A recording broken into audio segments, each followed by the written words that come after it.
গোয়াল ভরা গরু, ধান ভরা ক্ষেত। ঠিক আছে, এই হচ্ছে বাংলাদেশ।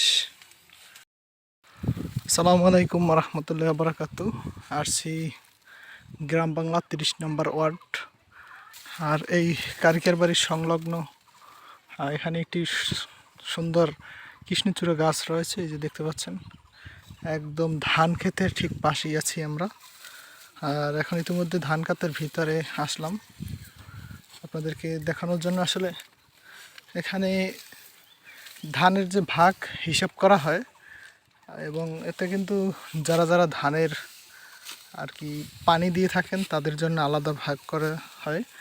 এটা হয়তোবা সমগ্র যত ক্ষেত আছে সব ক্ষেতের ভিতরে সিস্টেম কিন্তু একই রকমের। এবং আমরা কিন্তু দেখতে পাচ্ছি এখানে কিন্তু তারা কিন্তু ধান কাটতেছেন, তাদের নিজস্ব ধান এখানে রয়েছে যারা, তারা কিন্তু এখন ধান কাটায় ব্যস্ত। আর এই যে দেখতে পাচ্ছেন এখানে ধানের যে আটি বলে এটাকে, এইভাবে কাটার পরে আর কি আটি বাঁধা হয় এবং ধান মাড়াই করার জন্য অন্য জায়গায় নেওয়া হয়। এবং ক্ষেতের ভিতরে কিন্তু প্রচুর পরিমাণে পানি থাকার কারণে ধান কাটায় খুব কষ্ট ফিল করতেছে সবাই। এবং ক্ষেতের ভিতরে দেখতে পাচ্ছি অনেক এখানে কৃষক রয়েছে যাদের নিজস্ব ধান আছে আর কি। বলা হয় যে গোয়াল ভরা গরু, ধান ভরা ক্ষেত। ঠিক আছে, এই হচ্ছে বাংলাদেশ। আর আচ্ছা, এখানে পানির ভাগ কী রকমের হয়? তো পানির ভাগ কি তোমার এইখান থেকে রেখে দিয়েছো? এই যে কতখানি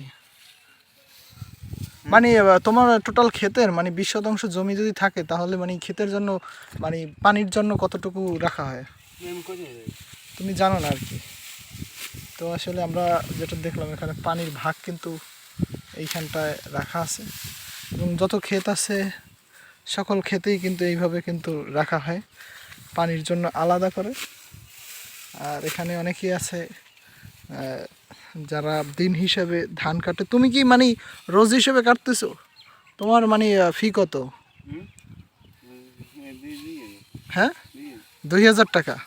2000 টাকা কি তোমার মানে মানে এই ক্ষেতটা কাটবা তারপরে তোমার 2000 দেবে নাকি? দুই ক্ষেত 2000, মানে তুমি যতক্ষণ বেগে কাটো।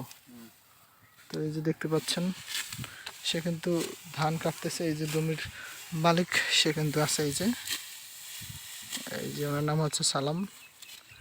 সে কিন্তু তার ক্ষেতের যে অবশিষ্ট পানির ভাগ সে কিন্তু রেখে দিয়েছে। এবং পাশে কিছু কৃষি ফলন আমরা দেখতে পাচ্ছি, এখানে রয়েছে টমেটো, বেগুন, ডাঁটা শাক, বেশ ভালোই ফলন ধান ক্ষেতের পাশাপাশি। তো এরকমের প্রাকৃতিক পরিবেশ প্রতিটা এলাকায় আছে, প্রতিটা বাংলাদেশে বিভিন্ন জায়গা যেখানে ধান ফলে সেখানে এই অবস্থা কী রকমের অবশ্যই আপনারা জানাবেন। তো ভালো থাকবেন, সুস্থ থাকবেন, আল্লাহ হাফেজ।